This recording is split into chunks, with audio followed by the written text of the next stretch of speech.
ಸೇತುವೆ ನಿರ್ಮಾಣದ ವೇಳೆ ಕುಸಿದ ಬೃಹತ್ ಕಾಂಕ್ರೀಟ್ ಬೀಮ್, ಇಬ್ಬರು ಕಾರ್ಮಿಕರು ಗಂಭೀರ. ಹಾರ್ಡೋಯ್ ಜಿಲ್ಲೆಯ ರಾಷ್ಟ್ರೀಯ ಹೆದ್ದಾರಿ 731ರಲ್ಲಿ ಶಾರದಾ ಕಾಲುವೆಯ ಮೇಲೆ ನಿರ್ಮಾಣವಾಗುತ್ತಿದ್ದ ಸೇತುವೆಯ ಬೃಹತ್ ಕಾಂಕ್ರೀಟ್ ಬೀಮ್ ಕುಸಿದು ಬಿದ್ದ ಪರಿಣಾಮ ಇಬ್ಬರು ಕಾರ್ಮಿಕರು ಗಂಭೀರವಾಗಿ ಗಾಯಗೊಂಡಿದ್ದಾರೆ. ಸೋಮವಾರ ಬೆಳಿಗ್ಗೆ ಸುಮಾರು 70 ಅಡಿ ಉದ್ದದ ಕಾಂಕ್ರೀಟ್ ಬೀಮ್ ಅನ್ನು ಕ್ರೇನ್ ಸಹಾಯದಿಂದ ಅಳವಡಿಸುತ್ತಿದ್ದಾಗ ಅದು ಸಮತೋಲನ ಕಳೆದುಕೊಂಡು ಕೆಳಕ್ಕೆ ಅಪ್ಪಳಿಸಿದೆ. ಘಟನೆಯಲ್ಲಿ ಸಿದೌಲಿ ನಿವಾಸಿಗಳಾದ ರಾಹುಲ್ ಮತ್ತು ರಾಜೇಶ್ವರ್ ಎಂಬ ಕಾರ್ಮಿಕರು ಗಂಭೀರವಾಗಿ ಗಾಯಗೊಂಡಿದ್ದು, ಅವರನ್ನು ಹೆಚ್ಚಿನ ಚಿಕಿತ್ಸೆಗಾಗಿ ಜಿಲ್ಲಾ ವೈದ್ಯಕೀಯ ಕಾಲೇಜಿಗೆ ದಾಖಲಿಸಲಾಗಿದೆ. ವಿಷಯ ತಿಳಿಯುತ್ತಿದ್ದಂತೆಯೇ ಹಿರಿಯ ಜಿಲ್ಲಾಧಿಕಾರಿಗಳು, ಪೊಲೀಸ್ ವರಿಷ್ಠಾಧಿಕಾರಿಗಳು ಮತ್ತು ರಕ್ಷಣಾ ತಂಡಗಳು ಸ್ಥಳಕ್ಕೆ ಧಾವಿಸಿ ಕ್ರೇನ್ ಹಾಗೂ ಜೆಸಿಬಿ ಯಂತ್ರಗಳ ಸಹಾಯದಿಂದ ಅವಶೇಷಗಳನ್ನು ತೆರವುಗೊಳಿಸುವ ಕಾರ್ಯಾಚರಣೆ ನಡೆಸಿದರು.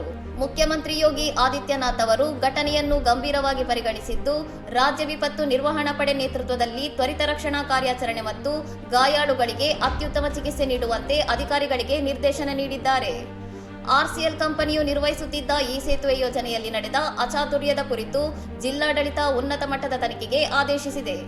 ಇನ್ನಷ್ಟು ಸುದ್ದಿಗಳಿಗಾಗಿ ನೋಡ್ತಾ ಇರಿ ಸೌರಂ ಟಿವಿ.